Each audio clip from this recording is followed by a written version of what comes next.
Hello students, hope कि आप सब बढ़िया होंगे। तो आज हम स्टार्ट करने जा रहे हैं AKTU की 5th सेमेस्टर का एक most important subject that is the design and analysis of algorithm. तो इस लेक्चर में हम इसकी यूनिट 1 को पूरा कवर करेंगे A to Z in a one go. तो इसी एक वन शॉट में आपकी पूरी यूनिट 1 कवर हो जाएगी। तो चलिए स्टार्ट करते हैं हम अपनी यूनिट 1 से। तो इसका पहले सिलेबस का एनालिसिस कर लेते हैं कि इसका यूनिट 1 में हमें क्या क्या पढ़ना है। तो हमें पढ़ना है एल्गोरिथम्स क्या होता है, उसको एनालाइज करना है, कॉम्प्लेक्सिटी के बारे में पता करना है, फंक्शंस के बारे में पढ़ना है, उनके ग्रोथ के, परफॉर्मेंस के बारे में, sorting, shell sort, quick sort, merge sort, heap sort. तो इसमें देखो मोस्ट इम्पोर्टेंट शॉर्टिंग्स हैं ये। तो इस वीडियो को अच्छे से देखना, मेरे को पूरा भरोसा है कि आप इस वीडियो को देखने के बाद आपको ये चारों शॉर्टिंग बहुत अच्छे से आ जाएंगी।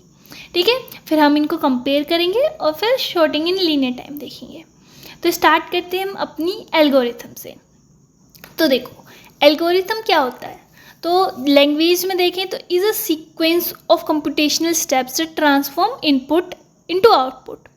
तो इन शॉर्ट जैसे एल्गोरिथम, जैसे आपको अपने घर से स्कूल जाना है तो आप एल्गोरिथम डिज़ाइन करोगे कि आपको क्या क्या करना है, उठना है, तैयार होना है, खाना खाना है, फिर वहाँ जाना है। तो एल्गोरिथम एक ऐसा ही सीक्वेंस ऑफ कंप्यूटेशनल ऑपरेशन है। जैसे आपको कोई प्रोग्राम लिखना है लीनियर सर्च का, तो आपके जो जो स्टेप्स लोगे, जैसे पहले ए साइज़ लोगे, फिर एयर इनपुट लोगे, फिर उसको एलिमेंट से सर्च करोगे, तो उसका स्टेप बाय स्टेप प्रोसीजर जो आप कर रहे हो उसको ही एल्गोरिथम बोलते हैं। तो वही यहाँ पे लिखा हुआ है, sequence of computational steps that transform input and into output. मतलब जो हम इनपुट दे रहे हैं उसको आउटपुट में कन्वर्ट कर देगा जो कि हम कर रहे हैं। ठीक है, इसकी कुछ प्रॉपर्टीज़ होती हैं, जैसे कि प्रॉपर्टीज़ क्या होती हैं इसकी, एक फिर इनपुट होना चाहिए। ठीक है, इनपुट नहीं होगा तो आप किस पर वर्क करोगे, तो इनपुट इज़ कंपलसरी। आउटपुट होना चाहिए, इनपुट होगा हमारे पास तभी कुछ ना कुछ आउटपुट जनरेट करेंगे, जब भी एक एल्गोरिथम अच्छा रहेगा। फाइनाइट होना चाहिए, तो इसका मतलब है कि मतलब एक लिमिट होनी चाहिए कि जैसे कोई एल्गोरिथम होता है कि n तक चल रहा है, हाँ ठीक है, समझ आता है कि n के बाद जाके वो ख़त्म हो जाएगा, पर वो हमें n की साइज़ को बताए ही ना, तो वो तो इनफाइनाइट चल जाएगा। तो एक फाइनाइट होना चाहिए। डिफिनाइट होना चाहिए, मतलब कि वो डिफाइनेबल हो। ठीक है, अफेक्टिव होना चाहिए, कम से कम कम से कम स्पेस और टाइम ये सब ले रहा हो। ठीक है, और जैसे इसमें लिखा हुआ है इनपुट देंगे आप, और इस एल्गोरिथम एक set of rules to obtain expected output, और फिर वो आपको आउटपुट दे देगा। ठीक है, कुछ टाइप के हमारे एल्गोरिथम्स होते हैं, जैसे brute force algorithm, divide and conquer जो आपका बाइनरी सर्च में लगता है, एक होता है DP dynamic programming algorithm, greedy approach, back tracking algorithm. तो डा में हम ये सब को कवर करेंगे, तो काफ़ी इंटरेस्टिंग होने वाला है। ठीक है, तो अच्छे से पढ़ो इसे। चलो, तो हम पहले आप करते हैं एनालिसिस ऑफ एल्गोरिथम। तो देखो एल्गोरिथम को एनालाइज करने के लिए, कि पता करने के लिए कि कौन सा एल्गोरिथम अच्छा है और कौन सा बुरा, तो उसके लिए दो चीज़ मेनली होती हैं, एक तो स्पेस कॉम्प्लेक्सिटी और एक टाइम कॉम्प्लेक्सिटी। देखो कॉम्प्लेक्सिटी क्या होती है कि पता करना, जैसे टाइम कॉम्प्लेक्सिटी है, तो टाइम कॉम्प्लेक्सिटी क्या होगी कि कोई एल्गोरिथम जो काम वो कर रहा है उसे करने में वो कितना टाइम ले रहा है। ठीक है, उसको ही बोलते हैं टाइम कॉम्प्लेक्सिटी। अब इससे आप स्पेस कॉम्प्लेक्सिटी समझ गए होगे। स्पेस कॉम्प्लेक्सिटी क्या होगी, कि कोई एल्गोरिथम रन करने में कितनी स्पेस ले रहा है, उसको ही स्पेस कॉम्प्लेक्सिटी बोलते हैं। ठीक है, तो the time complexity is the amount of time taken by an algorithm to run. As a function of length of input, it measures the time taken to execute each statement of code. ठीक है, और space complexity की necessities a certain amount of memory space. The amount of memory used by a program to execute it is represented by space complexity. अब देखो growth of functions क्या होता है, मतलब इसमें दिखाया हुआ है कि आपका कौन सा वाला कॉम्प्लेक्सिटी कितना कम टाइम लेती है, ज़्यादा लेती है। तो ये एक जैसे log n है, तो ये सबसे सही है, फिर रूट n, फिर n log n, तो ये ग्रोथ ऑफ फंक्शन दिखा रहा है एक तरह से। ठीक है, तो ये मैंने आपके लिए ये ऐसा वाला भी लगा दिया है, और हैंड रिटन भी लगा दिया, आपको जिससे समझ आए उससे समझ लेना। ठीक है, तो ये n जा रहा है और ये एक नंबर ऑफ f जा रही है फंक्शंस का। ठीक है, तो ये पहले log n आएगा नीचे, तो ये सबसे बेस्ट है, फिर रूट n, फिर n, फिर n log n, n square. ठीक है, ज़्यादा टाइम लेगा, और 2 की पावर n उससे भी ज़्यादा टाइम लेगा, एक्सपोनेंशियल n की पावर n उससे भी ज़्यादा लेगा। तो इस तरीके से फंक्शन की ग्रोथ होती जा रही है एक ऑर्डर में। ठीक है, तो इस डायग्राम को अच्छे से देख लेना, और जब आता है ना analysis of algorithm, growth of function बताओ, तो ये डायग्राम वहाँ ड्रॉ कर देना। ठीक, चलो अब देखते हैं कॉम्प्लेक्सिटी ऑफ एल्गोरिथम। तो कॉम्प्लेक्सिटी कितने टाइप की होती है? देखो, मेनली तो होती है वर्स्ट, बेस्ट और एवरेज। ठीक है, वर्स्ट होती है कि मतलब वर्स्ट केस में वो कितना टाइम लेगा। अब देखो, जैसे तुम्हारे घर से स्कूल के 2 रास्ते हैं, एक रास्ता है मेन रोड से जाते हुए वो जो लंबा पड़ता है, एक रास्ता है तो तुम्हारे घर के पीछे से जा रहा है कच्चा कच्चा रास्ता, छोटा रास्ता। ठीक है, तो तुम्हारे स्कूल पहुंचने की वर्स्ट टाइम कॉम्प्लेक्सिटी क्या होगी कि तुम वो बड़ा वाला रास्ता लो, पक्के रास्ते वाला। ठीक है, और बेस्ट क्या होगी कि तुम छोटे वाले रास्ते से निकल जाओ। तो बड़े वाले रास्ते से तुम ज़्यादा टाइम लोगे तो वो हो गया तुम्हारे लिए फर्स्ट, और छोटे वाला हो जाएगा बेस्ट। एवरेज होता है कि वो expected time for random inputs, मतलब इन दोनों के बीच का समझ लो एक तरीके से। ठीक है, वो थोड़ा इनपुट और इन सब पे डिपेंड करता है, तो इन दोनों के बीच का समझ लो एक तरह से। ठीक है, तो इनके बारे में पढ़ते हैं अब होता है, पहले होता है हमारा बिग ओ। ठीक है, बिग ओ को बोलते हैं वर्स्ट केस टाइम कॉम्प्लेक्सिटी। ठीक है, जैसे कि worst case for input and output. Example जैसे कि आप लीनियर सर्च कर रहे हो। ठीक है, लीनियर सर्च में आपको पता ही होगा क्या होता है कि कोई हमारे पास एलिमेंट है। ठीक है, उसको आपको सर्च करना है, और आपके पास कोई एरे है और एक एलिमेंट है, तो आप एरे के हर एक एलिमेंट से उस जो आप सर्च कर रहे हो उसको कंपेयर करके देखते हो कि वो इक्वल है कि नहीं। तो देखो, अगर पहले इंडेक्स पे वो एलिमेंट है जो आपको चाहिए, जो आपको पता करना है कि नहीं, तो आप बस पहले इंडेक्स पे चेक करोगे यहाँ पे है कि नहीं, और बाहर ना जाओगे। ठीक है, तो ये तो होगी बेस्ट कि पहले पे मिल गया। अब लेकिन अगर पहले पे ना होके वो एंड पे, तो आप पहले से कंपेयर करोगे, फिर दूसरे से करोगे, फिर तीसरे से करोगे, चौथे से, 5 में से, तो एंड तक चलेगा, तो वो हो जाती है तुम्हारी वर्स्ट। ठीक है, इसको डिनोट करते हैं विगो से, और ये इसका ग्राफ है। तो इसको ना, ग्राफ को ना, जैसे इसमें मैंने ग्राफ ड्रॉ कर दिया है। ठीक है, जैसे सी ये 2 फंक्शन है, सी ऑफ जी ऑफ एन और एफ ऑफ एन, और ये एफ ऑफ एन नीचे आएगा और ये सी ऑफ जी ऑफ एन ऊपर जाएगा। ठीक है, तो और जो ये होता है ना F of N is less than equal to होता है जी ऑफ एन। ठीक है, जो ऊपर है वो बड़ा है, ये याद रख लो, और जो नीचे है वो छोटा है। तो F of N is less than equal to of O G of N. ठीक है, इसको ना थोड़ा लैंग्वेज में लिखना, जैसे मैंने ये वाला लिखा है, for a non negative function F N and G N. ठीक है, 2 फंक्शन है, if there exist an integer N not and a constant C greater than 0 such that for all integers N is greater than N not. मतलब बिल्कुल same यही language आएगी, बस ये वाले फंक्शन चेंज कर देना, ऐसे ऊपर वाले में। तो इसमें यही आ जाएगा फॉर 2, मतलब आपको ग्राफ याद हो जाएगा ना, तो आप इसको एक्सप्लेन करके लिख देना, for 2 functions G of N and F of N there exists a constant c which is greater than 0 and n note. ठीक है, तो उसको ही ऐसे लिख देना। तो ये आपका हो गया वर्स्ट वाला। अब देखो बेस्ट वाला देख लो, बेस्ट वाला होता है आपका ओमेगा। तो वो ये कि नॉन नेगेटिव फंक्शन हो 2 और there exist an integer N not और कांस्टेंट हो एक c। तो इसमें क्या होगा, एफ एन है greater than C of G of N, और मैंने बोला था जो बड़ा है वो ऊपर आएगा, तो वही इसमें देखो एफ एन ऊपर आ गया और सी ऑफ जी ऑफ एन नीचे आ गया। ठीक है, इसको डिनोट करेंगे ऐसे ओमेगा से। अब आता है आपका थीटा, एवरेज टाइम कॉम्प्लेक्सिटी। तो इसमें क्या होता है, एफ एन आ जाता है 2 फंक्शनों के बीच में। तो ये देखो C two G of N आ गया इधर, इसे less than equal to F of N और less than equal to C one G of N. ठीक है, तो ये ग्राफ देख लेना अच्छे से और इनको ड्रॉ करके आ जाना। फिर देखते हैं 2 और बची हमारी। ठीक है, अभी तक आपने जैसे डीएसए में पढ़ा होगा ना, ये 3 पढ़ी होंगी, पर ये 2 और है। एक होता है लिटिल ओ, एक होता है लिटिल ओमेगा। तो लिटिल ओ क्या होता है, देखो जो हमारा नॉर्मल ओ होता है वो होता है वर्स्ट टाइम कॉम्प्लेक्सिटी होती है। ठीक है, तो इनमें डिफरेंस क्या है, ये पहले डिफरेंस ही देख लेते हैं कि how they are different from big O and big omega. तो क्या है कि ये इन टर्म्स ऑफ स्ट्रिक्टनेस है, मतलब वो स्ट्रिक्ट नहीं है, ठीक है, पर ये स्ट्रिक्ट है, मतलब कि ये बिल्कुल डिनोट करेगा लोअर बाउंड्री, ठीक है, और ये डिनोट करेगा अपर बाउंड्री एल्गोरिथम के रन टाइम ग्रोथ रेट का। तो ये डिफरेंस है, ठीक है। तो लिटिल ओ क्या करेगा, use to determine upper bound of algorithm run time growth, और little omega not lower bound, ठीक है। जैसे आप इसको एक ऐसे हिंट से याद रख लो कि जो ओमेगा होता है वो वेस्ट टाइम कॉम्प्लेक्सिटी होती है। वेस्ट टाइम कॉम्प्लेक्सिटी क्या होती है, जो कम टाइम लेती है। तो लिटिल ओमेगा क्या होगा, उसको छोटा वर्जन, तो मतलब लोअर बाउंड, कम टाइम लोअर बाउंड, मतलब एक तरह से याद करने का तरीका है, इसको ऐसे ही मत समझ लेना, ठीक है। तो लिटिल ओमेगा क्या करेगा, strictly denote the lower bound of an algorithm run time growth rate. और लिटिल ओ क्या होगा, वो होता है हमारा वर्स्ट टाइम कॉम्प्लेक्सिटी, तो उसका अपर बाउंड डिनोट करेगा ये of an algorithm run time rate.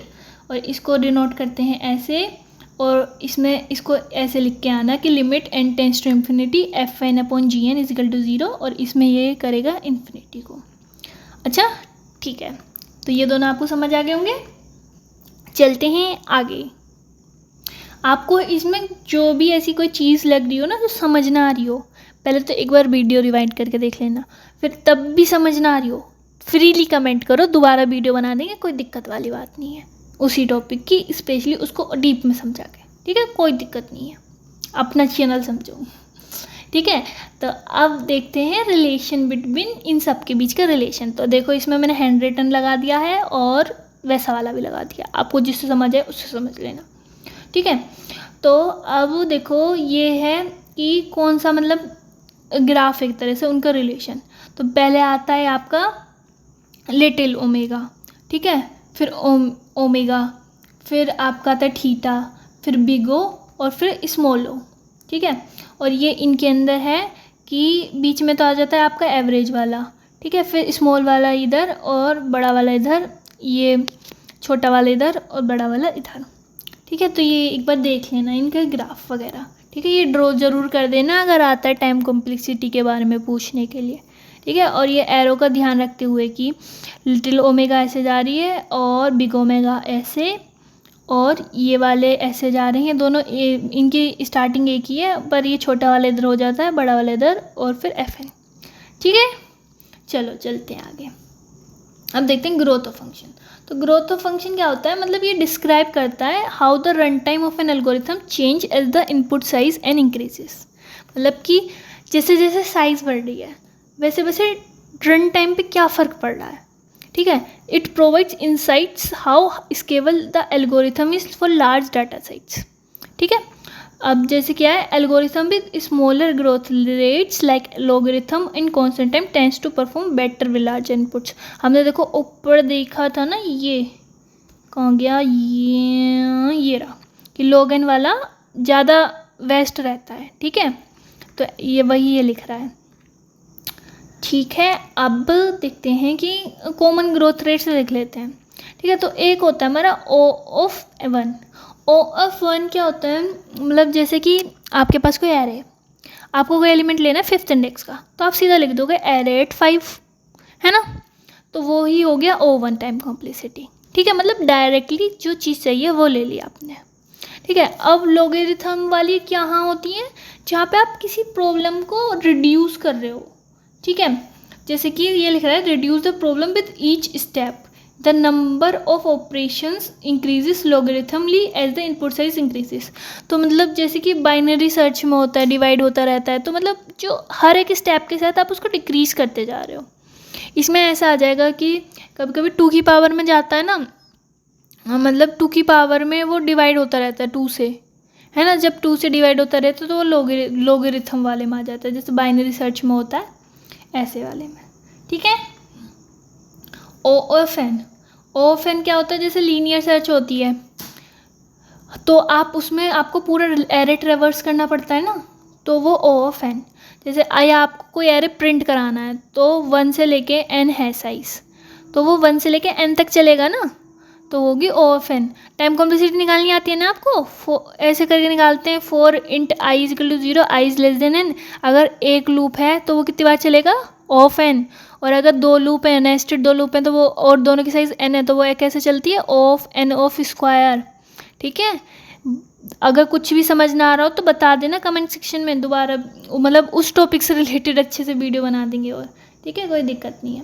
Quadratic वही हो गया, मतलब नेस्टेड 4 वाला। ठीक है, एक्सपोनेंशियल, एक्सपोनेंशियल में मतलब क्या होता है, जैसे 2 की पावर n में चल रही है कुछ, है ना, तो डबल होती जाती है। तो exponential time complexity grow extremely fast with the run time doubling every time. तो मतलब जैसे 2 की पावर n में है ना, तो वो ग्रोथ रेट बढ़ता रहता है, तो वो इनएफिशिएंट होगा, सीधी सी बात है भाई। 2 की पावर n समझ रहे हो ना, 2 की पावर n, तो वो इनएफिशिएंट होगा। ठीक है, चलो अब आते हैं हम शॉर्टिंग पे। अब बताओ शॉर्टिंग क्या होती है। देखो नाम से पता लग रहा है, शॉर्टिंग मतलब शॉर्ट करना, मतलब कि किसी एलिमेंट्स को एक ऑर्डर में अरेंज करना, जैसे कि असेंडिंग या डिसेंडिंग। ठीक है, अब शॉर्टिंग क्यों यूज़ करते हैं, एफिशिएंट सर्चिंग, मतलब हमें सर्च करना है और नंबर अगर आगे पीछे अरेंज्ड है तो थोड़ी दिक्कत होगी फाइंड करने में। जैसे बाइनरी सर्च भी तो होता है ना, तो उसमें शॉर्टिंग हो जाती है, तो आप डिवाइड कर लेते हो, मिड से डिवाइड कर लेते हो, फिर चेक कर लेते हो कि नंबर मिड से छोटा है तो ये आगे वाला एरे पूरा काट दो, मिड से बड़ा है तो पीछे वाला पूरा एरे काट दो। तो मतलब एफिशिएंट सर्चिंग हो जाती है, डाटा ऑर्गेनाइजेशन ईजी हो जाती है। सही बात है कि आप रोल नंबर वाइज बैठे हो और बिना रोल नंबर वाइज बैठे हो, तो डाटा ऑर्गेनाइज करने रोल नंबर वाइज में ज़्यादा सही रहता है ना, तो डाटा ऑर्गेनाइजेशन बढ़िया हो जाती है, ऑप्टिमाइजेशन बढ़िया हो जाती है। क्योंकि जैसे मैं ये यहाँ लिखा भी है, many algorithms depends on shorted data, जैसे बाइनरी सर्च है ना, तो ऑप्टिमाइजेशन ईजी हो जाती है। तो ये सब अगर आता है कि सॉर्टिंग क्यों करते हैं ये सब, तो इसमें ये सब लिखते हैं ना। ठीक है, अब देखो ये सिलेक्शन शॉर्ट, बबल इंसर्शन, ये है तो नहीं सिलेबस में, पर मैंने लिख दिया है ताकि आप रिवाइज कर सको उन चीज़ों को, है ना। रिवीजन भी तो ज़रूरी है, भूल गए होगे आप। तो बताओ सिलेक्शन शॉर्ट क्या होता है। देखो सिलेक्शन शॉर्ट में क्या करते थे हम, मैं आपको एक बार रिवाइंड करा दूँ कि जैसे कोई एरे लेते थे हम, यहाँ 1 4 3 2 6, तो हम उसमें क्या करते थे कि पहले एलिमेंट को मिनिमम मान लेते थे पहले। ठीक है, ऐसे लिखते थे ना, 4 int i = 0, i n-, ये करके लिखते थे, फिर एक मिनिमम ले लेते, मिनिमम = array i। ठीक है, फिर क्या करते थे, बाकी बचे, मतलब यहाँ अगर मान लो 11 मान लो तब आपको समझ आएगा। फिर क्या करते थे कि बाकी बचे एरे में से सबसे मिनिमम एलिमेंट निकाल लेते थे, और जब मिनिमम एलिमेंट आ जाए तो इन दोनों को स्वैप कर देते थे, तो 2 यहाँ आ जाएगा और 11 यहाँ आ जाएगा। ठीक है, ऐसी अगली बारी में ऊपर जाएगा, फिर इसको मिनिमम मान लेगा, फिर इससे छोटे वाले को स्वैप कर देगा, यही चलता रहता था। ठीक है, अगर आपको याद नहीं आ रहा होगा अच्छे से तो एक बार जाके रिवाइज करो अपने पुराने टॉपिक्स, याद आ जाएगा। ठीक है, तो ये selection sort is comparison based sorting algorithm.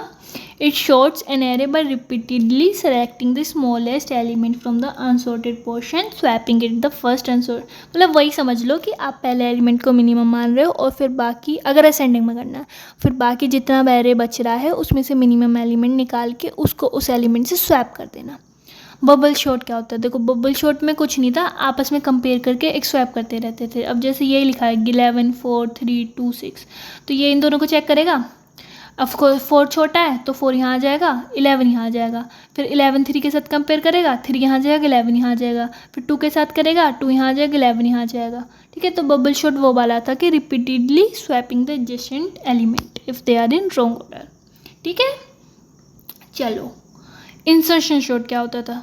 Insertion shot में क्या होता था कि हम एरे को 2 पार्ट में डिवाइड कर लेते थे, शॉर्टेड और अनशॉर्टेड। ठीक है, अब जैसे कि ये है इनिशियली 21 ये सब है, तो मैंने पहले इतना मान लिया कि ये शॉर्टेड है। ठीक है, तो कुछ नहीं करना, बाकी अनशॉर्टेड मान लिया। फिर मैंने मान लिया कि पहले 2 एलिमेंट्स शॉर्टेड है और फिर उनको शॉर्ट कर लिया, उनके ऊपर लगाया फिर शॉर्टिंग एल्गोरिथम, तो फिर 1 और 23 हो गया।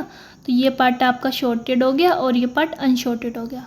फिर अगली बारी में 10 भी ले लिया, फिर उनको शॉर्ट कर लिया, तो 1 10 23, ये पार्ट शॉर्टेड ये पार्ट अनशॉर्टेड। अगली बारी में 5 भी ले लिया, उनको शॉर्ट कर लिया। ठीक है, तो इंसर्शन शॉर्ट वो था कि insertion sort is a simple sorting algorithm that works by building a sorted element one element at a time, it considered in place sorting algorithm, meaning it does not require additional memory. मतलब कोई भी additional memory तो नहीं ले रहा, कोई दूसरा array तो नहीं बना रहा, बस आपस में स्वैप करता जा रहा है। ठीक है, तो वो हो गया इंसर्शन शॉर्ट। ठीक है, अब देखो, अब देखते हैं शैल शॉर्ट क्या होता है। ठीक है, देखो मैं शैल शॉर्ट में क्या होता है कि हमारे पास कोई गैप होता है। ठीक है, ये गिवन होता है हमारे पास, तो हम क्या करते हैं, जैसे 4 गिवन है। ठीक है, फॉर एग्जांपल इसमें n की वैल्यू 4 है। ठीक है, तो हम क्या करेंगे, ये एरे गिवन है हमारे पास, तो हम यहाँ आएंगे पहले। ठीक है, फिर इसको लेंगे और फिर इसके बाद जो फोर्थ एलिमेंट है 1 2 3 4 32। ठीक है, फिर इसको लेंगे, फिर 1 2 3 4 3, फिर उसको लेंगे। ठीक है, फिर इनमें शॉर्टिंग लगाएंगे। ठीक है, फॉर एग्जांपल देखो गैप कैसे निकलता है वो देख लो। n तो यहाँ पे है साइज 1 2 3 4 5 6 7 8 9। ठीक है, 9 साइज है। अगर गैप गिवन ना हो तो आप गैप ऐसे निकालोगे, मतलब गैप मतलब मिडिल ना। तो जैसे 9 डिवाइड बाई 2 क्या हो गया 4.5, तो आप लोगे फ्लोर वैल्यू, तो गैप क्या आ गया आपके पास 4। फिर क्या करा, वही 1 वाला लिया, फिर उसका अगला 4th लिया, फिर उसका अगला 4th लिया, फिर इनमें शॉर्टिंग लगा दी। तो देखो 3 है ना, 3 32 24, तो 3 आ गया आगे और 24 आ गया यहाँ और 32 पहुँच गया 3 वाली जगह पे। ठीक है, तो ये तो हो गया आपका 0 के लिए हो गया। ठीक है, अब आप करना है 1 के लिए, तो 1 यहाँ, फिर इससे अगला 4th 1 2 3 4 ये वाला, फिर आगे तो ख़त्म हो गया ना, फिर इनमें लगाई, तो 8 यहाँ आ गया 30 यहाँ आ गया। ठीक है, 8 यहाँ आ गया 30 यहाँ आ गया। अब इसके लिए लगाया। ठीक है, फिर 1 2 3 4, तो इन दोनों में लगाया, 10 यहाँ आ गया 16 यहाँ आ गया। ठीक है, ये रहा 10 यहाँ आ गया 16 यहाँ आ गया। अब 4 के लिए लगाया, ये देखो ये रहा 4 के लिए 0 1 2 0 1 2 3 4, तो ये और 1 2 3 4, तो इन दोनों में, तो ये दोनों तो सही हैं, तो कुछ नहीं। अब जब पूरा हो जाएगा, ठीक है, अब देखो यहाँ पे आएगा अगर, तो 4 तो कुछ है नहीं ना, तो दोबारा से पास टू चालू हुआ। अब पास टू में क्या होगी, गैप की वैल्यू अपडेट हो जाएगी। कैसे होगी, gap is equal to gap divide by 2। ठीक है, तो पहले गैप क्या था 4, तो अब गैप क्या हो जाएगा 4 डिवाइड बाई 2। फिर वही चालू होगा i इज इक्वल टू 0 के लिए, और 2 गैप 2 हो गया, मतलब अगला 2 एलिमेंट, मतलब 3 है तो 1 2, फिर 10 भी लेंगे, फिर 1 2, इनको जिनके पास एरो फिर उनको कंपेयर करके उनको एक ऑर्डर में लगा दिया। ठीक है, फिर i1 के लिए चलाया, फिर i2 के लिए चलाया, i3 के लिए चलाया, ऐसे ही करते करते सबके लिए चला देंगे। और फिर जब एंड तक पहुंच जाए दोबारा चालू हो, तो गैप की वैल्यू अपडेट हो जाएगी। ठीक है, जब लास्ट में आएगा, अगर 4 था फिर 2 हो गया, फिर लास्ट में तो 1 ही आएगा ना, 2 डिवाइड बाई 2। ठीक है, तो 1 आ गया, तो एंड में फाइनली जो होगा हमारा, फिर बाद मिल जाएगा हमारे पास शॉर्टेड। ठीक है, तो इसका एल्गोरिथम क्या है कि ये लूप चलेगा, गैप हो जाएगा पहले तो n डिवाइड बाई 2, फिर ये डिवाइड वो अपडेट होता रहेगा, फिर ये यहाँ से यहाँ तक चलेगा, मतलब गैप से n तक चलेगा, और एक एलिमेंट को ले लेगा, फिर उसको, ये मतलब शॉर्टिंग के लिए है। ठीक है, कि वो जो एलिमेंट हमने लिए हैं फिर उनको शॉर्ट करने की। ठीक है, तो ये एक बार आप देख लेना, अच्छे से समझना है तो बता देना। फिर ये बेस्ट कब रहेगा, ये जो शेल शॉर्ट होता है जब ऑलरेडी शॉर्टेड हो, और वर्स्ट कब रहेगा जबकि इंक्रीमेंट ऑफ, मतलब depends on increment of sequence, मतलब कितना सीक्वेंस का साइज़ वगैरह ये सब पे। ठीक है, वर्स्ट केस जब रहेगी। ठीक है, तो समझ आ गया आपको ये शेल शॉर्ट। देखो आपको ये करने का तरीका समझ आ गया होगा ना, तो एल्गोरिथम अपनी लैंग्वेज में लिख देना। ये तो एक तरह से कोड हो गया, एल्गोरिथम आप अपनी लैंग्वेज में लिख दोगे तो भी चल जाएगा। ठीक है, अब देखते हैं क्विक शॉर्ट। देखो क्विक शॉर्ट तो आपने पढ़ा होगा वैसे डीएसए में, पर कोई बात नहीं, हम दोबारा पढ़ लेंगे। देखो क्विक शॉर्ट में क्या करते हैं, हम एक लेते हैं पाइवोट एलिमेंट, मतलब कि हम या तो स्टार्टिंग वाले को ले लेते हैं या एंड वाले को लेते हैं, पाइवोट एलिमेंट ले लेते हैं। ठीक है, फिर उसके आगे से, जैसे कि ये है 2 1 4 3, तो मैंने अगर पाइवोट ले लिया 2, ठीक है, और आई हमारा यहाँ रहेगा और जे हमारा यहाँ रहेगा। ठीक है, और तो इस आई को हम जब तक बढ़ाते रहेंगे जब तक हमें 2 से बड़ा ना एलिमेंट मिल जाए, और जे को जब तक बढ़ाएंगे जब तक हमें 2 से छोटा ना मिल जाए। और जहाँ पे ऐसी कंडीशन आ गई कि 2 से बड़ा मिल गया यहाँ इधर से 2 से छोटा मिल गया तो जे, आई और जे को स्वैप कर देंगे एलिमेंट को। लेकिन अगर ये दोनों एलिमेंट्स जब मिले, मतलब आई 2 से बड़ा जब मिला और जे से 2 से छोटा जब मिला, जब आई और जे क्रॉस कर गए, मतलब जे यहाँ आ गया और आई यहाँ आ गया, तो क्या करेंगे, फिर स्वैप करेंगे पाइवोट को और जे को, ठीक है, और नया पाइवोट बन जाएगा फिर जे, ठीक है। तो एक बार इसका एल्गोरिथम देख लेते हैं। देखो ये दो फंक्शन होते हैं, इसमें एक पार्टीशन करने वाला जो पार्टीशन करेगा कि कौन सा लेफ्ट एरे बनेगा कौन सा राइट, मतलब जब पार्टीशन हो जाएगा ना, पाइवोट नया बन जाएगा तो उसका लेफ्ट वाला एक पार्टीशन बन जाएगा, दूसरा वाला वो, और दोनों पे फिर से कोई इक्वल अप्लाई होगा। तो देखो पाइवोट बना दिया हमने, एरेज लो, इनिशियलाइज कर दी लो +1 और j equal to high, move i to the right until you find an element greater than pivot, ठीक है, और move j to the left until you find an element smaller than the pivot, ठीक है। अगर आई जे से कम है तो swap कर दो एरेट आई और जे को, नहीं तो फिर इसको रिपीट करो जब तक आई ग्रेटर देन इक्वल टू जे ना हो जाए, ठीक है।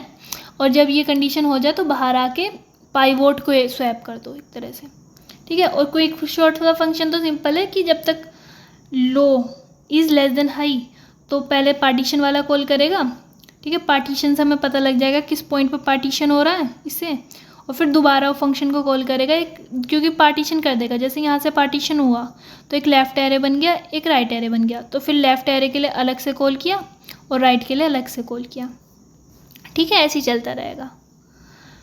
तो इसका एक एग्जाम्पल देख लेते हैं, वैसे तो मैं समझा दिया पर फिर भी देख लो। जैसे ये है हमारे पास 4 3 2 1, ठीक है, तो फंक्शन आया तो 4 3 2 1 है, लो हमारा 0 हाई हमारा 3, 0 1 2 3, ठीक है, पाइवोट हमारा इसमें 4 है, तो 4 है तो हमें आई का तो 4 चाहिए जो बड़ा हो, तो आई यहाँ आएगा, पहले बड़ा नहीं है, फिर यहाँ आएगा नहीं है बड़ा, फिर यहाँ आ जाएगा, तो देखो आई तो इस पर पहुँच गया, ठीक है। जे हमें चाहिए कि 4 से छोटा हो, तो 1 तो छोटा है ही 4 से, तो जे इतनी ही रहेगा।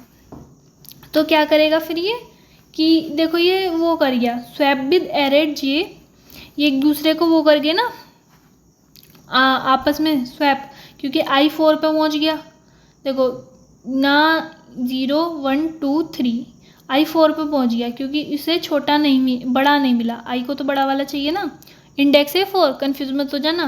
तो ये दोनों स्वैप कर गए, तो क्या करेगा फिर वो जे वाले को स्वैप कर देगा पाइवोट से, तो अब क्या हो गया, बन गया अरे 1 3 2 4, ठीक है, और फिर रिटर्न कर देगा जे की वैल्यू, जे 3 था ना, यहाँ था जे, तो नया पाइवोट बन गया 3, तो अब ये लेफ़्ट होगी, लेफ़्ट सब एरे और राइट वाला वो, तो लेफ़्ट वाला मतलब कि 3rd इंडेक्स से लेफ़्ट वाला इतना, ये है ना 3 इंडेक्स, और इसके साइड में तो कुछ है ही नहीं, तो राइट सब एरे कुछ भी नहीं हुआ, ठीक है। तो फिर सेम चीज़ इसके लिए करेगा, अब पाइवोट बन जाएगा 1 और ये चलेगा कि ग्रेटर देन है, तो यहीं पे रुक जाएगा आई के लिए तो कि ग्रेटर देन है, लेकिन जे के लिए फिर से यहाँ पहुँच जाएगा, क्योंकि ये लेस देन नहीं है, ये लेस देन नहीं है, ये है, लेकिन क्रॉस करके फिर से ये आपस में स्वैप होंगे पाइवोट वाला और वो, तो जो अब एरे बनेगा बाद में वो बनेगा तुम्हारा पाइवोट और वो वाले स्वैप हो जाएंगे ना, तो ये वाला जैसे यहाँ पे देख लेते हैं कि J2 और 3 आ गया, तो no need to swap I और J since I is greater than 0, मतलब कि ठीक है। तो फिर ये स्वैप मतलब एरेट 0 का एरेट 0 से क्या ही स्वैप होगा, तो ये ऐसे ही रहा, फिर दोबारा कॉल किया, अब नया पाइवोट क्या बन गया, जे कहाँ था हमारा, जे हमारा यहाँ पहुँच गया था ना, तो हम नया पाइवोट अब राइट सब एरे के लिए कॉल करेगा, क्योंकि इस बार लेफ़्ट में नहीं है कुछ, तो इसके लिए दोबारा कॉल करेगा, तो फिर से ये हो जाएगा और एंड में शॉर्टेड मिल जाएगा हमें, ठीक है। एक बार ये स्टेप्स पढ़ लेना और अच्छे से समझ आ जाएगा, ठीक है। आई होप यू अंडरस्टूड, मतलब कुछ नहीं करना है, एक पाइवोट लेना है और फिर एक आई यहाँ लेना है, जे यहाँ लेना है, और आई को जब तक चलाना है जब तक इससे बड़ा ना मिल जाए, जे को जब तक घटाना है जब तक इससे छोटा ना मिल जाए, और जब ऐसी कंडीशन हो और आई लेस देन जे हो तो उन दोनों को स्वैप कर दो, नहीं तो अगर आई लेस देन जे ना हो तो इन दोनों को स्वैप कर दो, और ये सेम चीज़ करो हर मतलब जब तक एरे कंप्लीट ना हो जाए आपका पार्टीशन फंक्शन में, ठीक है। अब पढ़ते हैं कि हमारा मर्ज शॉर्ट क्या होता है। देखो मर्ज शॉर्ट पर्सनली बताऊं तो मुझे बहुत इजी लगता है, इसमें कुछ नहीं करना होता, सिंपल एरे को डिवाइड करते जाओ और फिर मर्ज करते जाओ। देखो इस डायग्राम से आपको समझ आ जाएगा, जिससे यहाँ पे है 38, 27, 43, 10। ठीक है, 38 इधर आ गया, 27 इधर आ गया, दो डिफरेंट पार्ट्स में डिवाइड कर दिया। फिर इनको भी फर्दर डिवाइड कर दिया, 38, 27, 43, 10। ठीक है, फिर मर्ज करते गए 38 और 27 को असेंडिंग ऑर्डर में, 43 और 10 को असेंडिंग में। ठीक है, फिर इनको भी असेंडिंग में। तो पहले डिवाइड कर दिया एक एक एलिमेंट में और फिर मर्ज करते गए।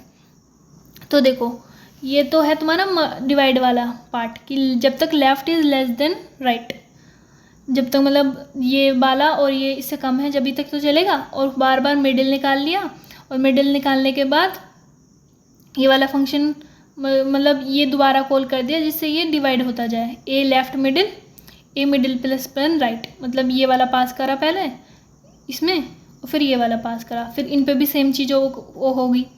ठीक है, फिर एंड में क्या कर दिया, मर्ज कर दिया सब। एंड में क्या पहुंचा दिया, इसके पास एरे पहुंचा दिया, और लेफ़्ट बता दिया, मिडिल बता दिया, राइट बता दिया। तो ये इन यहाँ से लेके यहाँ तक और यहाँ से लेके यहाँ तक वाले एलिमेंट्स को मर्ज कर देगा।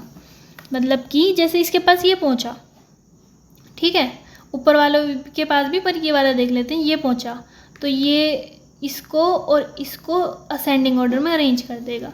जैसे ये इसने एरे दे दिया यहाँ, ठीक है, हमारे पास लेफ़्ट हो गया मतलब जहाँ से स्टार्ट हो रहा है, मिड हो गया जहाँ पे मतलब बीच वाला, ठीक है, और फिर राइट मतलब एंड वाला। तो मैंने क्या किया, ए में स्टोर कर लिया मिड प्लस 1, मतलब कि जो वो पहला वाला एरे है उसका एंड पार्ट, और बी में स्टोर कर लिया जो दूसरा वाला एरे है उसका एंड पार्ट। और फिर मैंने चलाया कि आई इज़ लेस देन ए और J is less then B, मतलब ये दोनों की स्टार्टिंग जहाँ से हो रही है, दो एरे ना, मिड से स्टार्टिंग वाले से तो जे की स्टार्टिंग होगी और आई की होगी लेफ़्ट से। ठीक है, तो जब तक I is less than A और J is less than A, तो मैंने चेक कर लिया कि अगर array I is less than J है, एरेट जे, तो एरेट आई पुश कर देगा और आई प्लस प्लस कर देगा, नहीं तो एरेट जे पुश कर देगा और जे प्लस प्लस कर देगा। ठीक है, तो ये तो उस केस के लिए हो गया कि दोनों की साइज़ सेम हो। जैसे यहाँ पे है 1 और 4 और 3, 2 और 3, ठीक है, अब आपस में तो शॉर्टेड ही है, तो ये तो इसके लिए होगा कि ये दोनों मतलब ये इससे छोटा है तो ये पुश कर दिया, आई प्लस प्लस हो गया, यहाँ आ गया। फिर ये इससे छोटा है नहीं है तो जे वाला पुश कर दिया, जे प्लस प्लस हो गया। फिर ये इससे छोटा है तो ये वाला पुश कर दिया और फिर ये वाला। लेकिन अगर ऐसा होता कि ये तो ठीक है पर यहाँ पे 5 और होता, ठीक है, तो उसके लिए मैंने ये और कर दिया कि बाकी बचे एलिमेंट पुश कर दो। तो एक ही एरे के फालतू एलिमेंट बचेगा, तो अगर ए का बच रहा है पहले वाले का मतलब जिसका ए थी लास्ट इंडेक्स, तो ए वो वाला पुश कर दो, और अगर दूसरे वाले का बच रहा है तो वो वाला पुश कर दो। ठीक है, समझ आ गया? ठीक है, बता देना अच्छे से, वीडियो रिवाइंड करके दोबारा समझो अच्छे से। वैसे ही बहुत ईजी है, देखो डिवाइड कर दिया और फिर मर्ज करते गए। ठीक है, अगर आपको मर्जिंग ऑफ 2 एरे आती है ना, मर्जिंग ऑफ 2 शॉर्टेड एरे, तो आप इसके लिए आपके लिए बहुत ईजी है वाला। ठीक है, अब पढ़ते हैं हीप शॉर्ट। देखो हीप क्या होता है, एक तरह से हीप बनाते हैं ना, ट्री लाइक स्ट्रक्चर जैसे ये वाले ऐसे। तो क्या करना होता है इसमें, इसका एल्गोरिथम क्या, rearrange array element so that में फॉर्म अ मैक्सिम। मैक्सिम बनाना आता है ना, जिसके टॉप पे मैक्सिमम एलिमेंट हो। ठीक है, फिर क्या कैसे करोगे वो, swap the root element of the heap which is largest in the current heap with the last element of the heap. मतलब ये तो उसके बाद का है।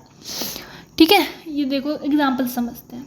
ठीक है, ये इसका एल्गोरिथम देख लेना, पर हम तो देखो करना समझ लें तो एल्गोरिथम आप लिख ही लोगे अपनी लैंग्वेज में।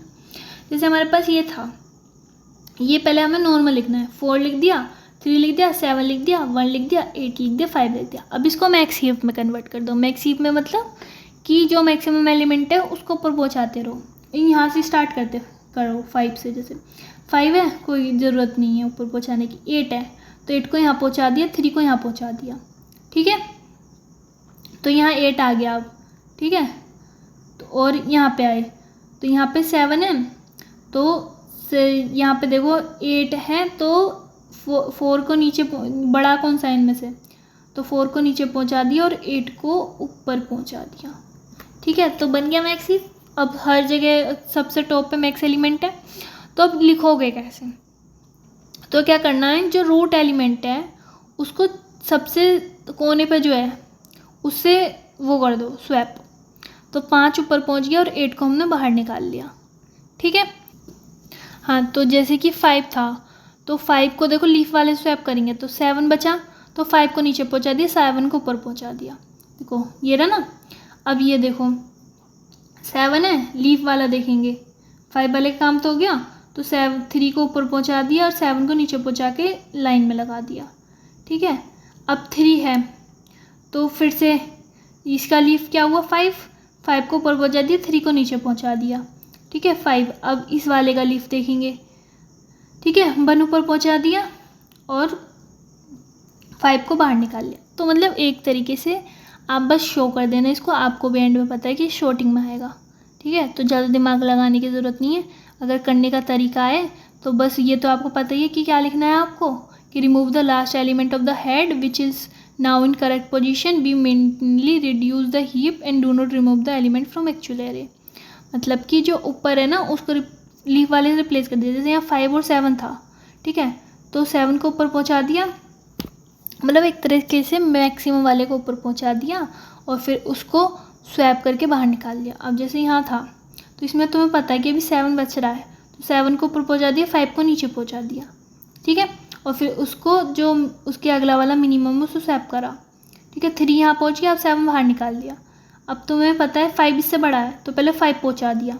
ठीक है, 3, फिर नेक्स्ट वाले उसमें देखा कि मिनिमम कौन सा है, 1 है, तो 1 ऊपर पहुँचा दिया और 5 को निकाल लिया।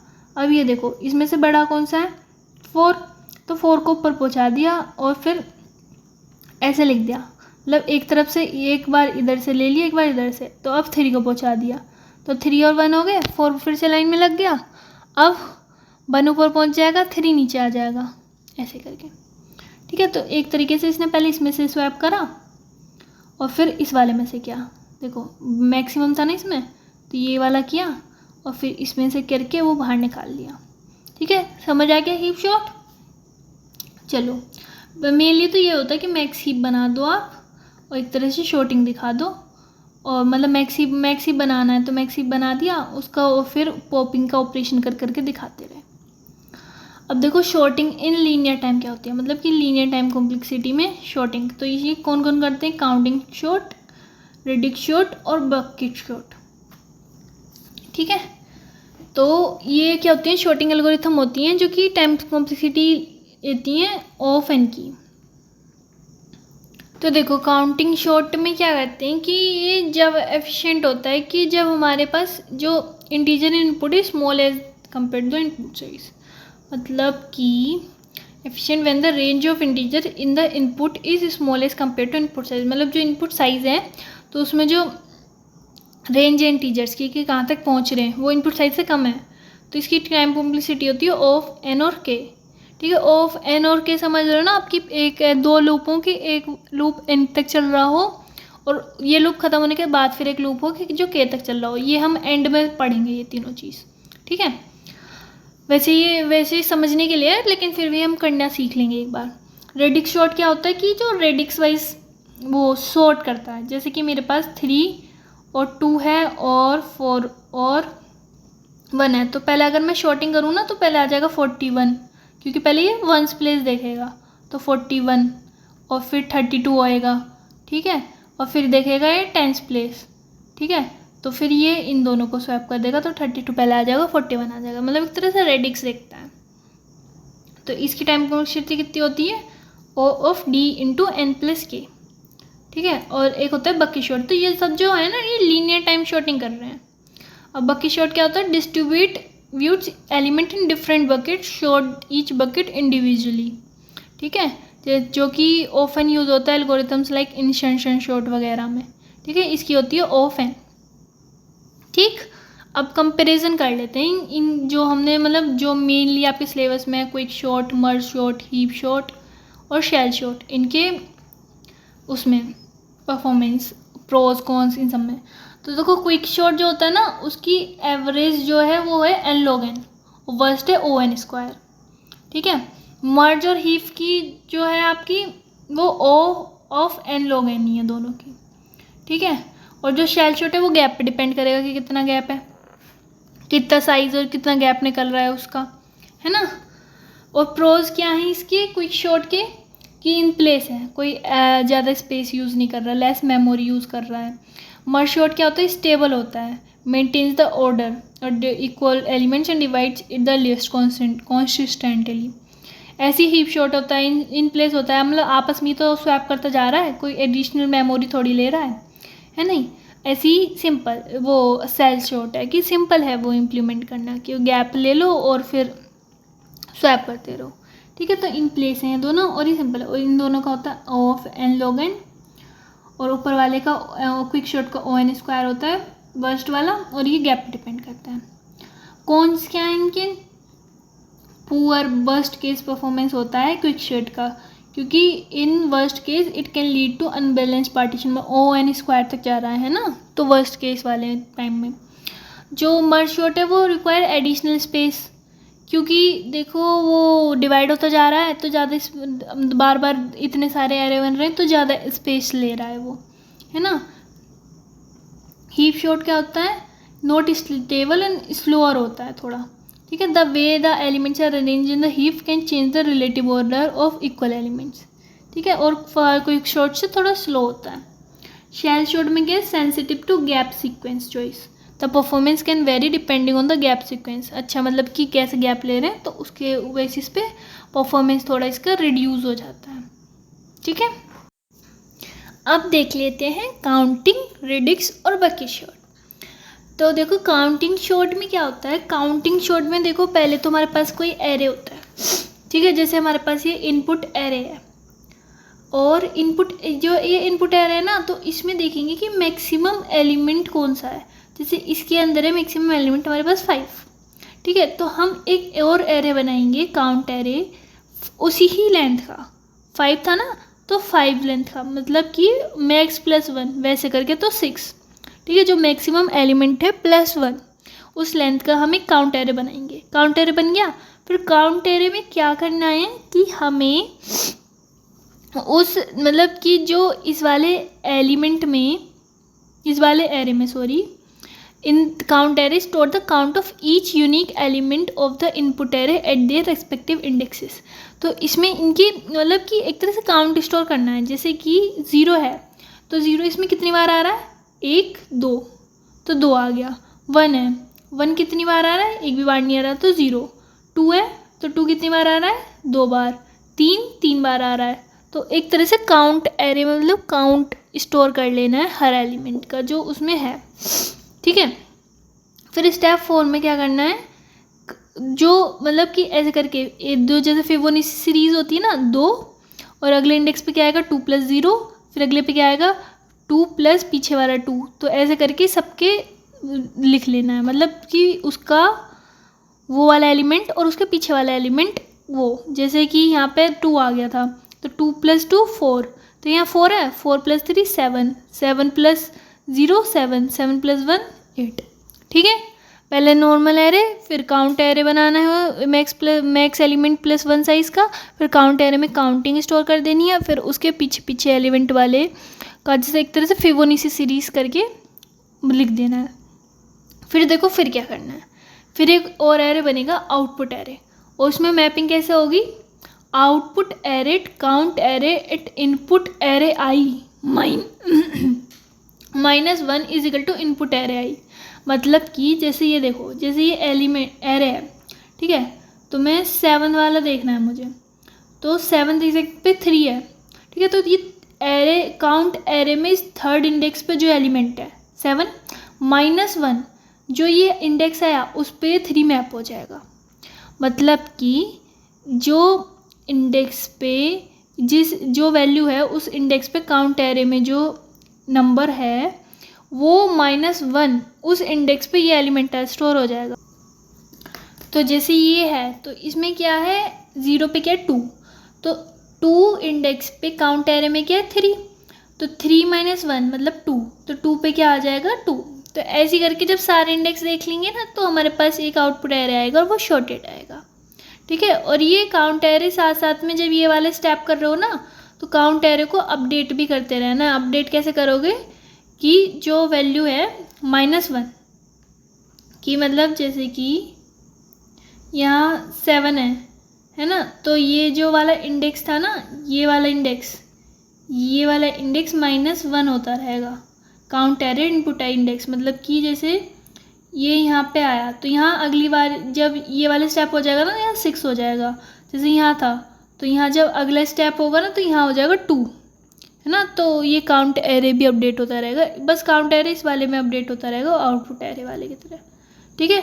तो आपको ये समझ आ गया होगा। एल्गोरिथम तो आप लिख लोगे, मैं बस समझा दे रही हूँ, ठीक है। अगर समझ ना आया तो बता देना कमेंट में, ठीक है। रेडिक्स शॉर्ट के में क्या होता है कि प्लेस के अकॉर्डिंग शॉर्ट करता है, ठीक है। तो पहले देखे थे वंस प्लेस, तो यहाँ 0 है, यहाँ 5 है, यहाँ 5 है, यहाँ 0, ये तो वंस प्लेस के अकॉर्डिंग शॉर्ट कर दिया, ठीक है। फिर देखेंगे टेंस प्लेस, फिर टेंस प्लेस के अकॉर्डिंग शॉर्ट कर दिया, ठीक है। टेंस प्लेस के फिर देखेंगे था मतलब 100 प्लेस, फिर उसके अकॉर्डिंग शॉर्ट कर दिया। तो हमें एक तरह से ऐसे शॉर्टिंग वाला मिल जाएगा, ठीक है। रेडिक्स में कुछ नहीं होता, इसलिए करते हैं, ठीक है। फिर होता है बकेट शॉर्ट। बकेट शॉर्ट में क्या होता है, हम बकेट्स बनाते हैं और फिर उनको शॉर्ट करते हैं यूजिंग डेड बकेट्स। जैसे हमारे पास ये है तो हमने ये बकेट बनाई 0 1 2 3 इस साइज़ की, n साइज़ की, मतलब 9 साइज़ की बना ली, ठीक है। अब फिर देखो फिर क्या किया, फिर हमने क्या किया कि 0.12 है ना, तो 0.12 को यहाँ मैप करा दिया, 1 आ रहा है ना इसलिए। फिर 0.17 है तो उसको इसके आगे लगा दिया। फिर 0.39 है तो यहाँ आ गया 39। फिर 0.26, तो 0.26 कहाँ आ गया, यहाँ आ गया। मतलब ये तो थर्ड स्टेप आ गया, सॉरी, पर मतलब वही रहेगा, बस इसमें शॉर्टर कर दिया। तो ये रहा ना 0.26 यहाँ आ गया। फिर 0.72 कहाँ आ गया, यहाँ आ गया। फिर 0.94 यहाँ आ गया, 0.21 यहाँ आ गया, 0.23 यहाँ आ गया। तो ऐसे करके सब लग गए। फिर जब ये सब लग जाएं फिर इनको आपस में शॉर्ट कर देना, ठीक है। मतलब लिंक लिस्ट अरेंज करके फिर आपस में शॉर्ट कर देना, शॉर्टिंग इन असेंडिंग ऑर्डर। और फिर इसको जब लिखोगे ना, जैसे यहाँ से लिखना चालू करोगे 0.12 0.17 ये तो ये पूरा आपके पास एक शॉर्टेड लिस्ट आएगी, ठीक है। Hope you understand each and everything. मिलते हैं यूनिट 2 की वीडियो में। Thank you so much for watching, bye bye.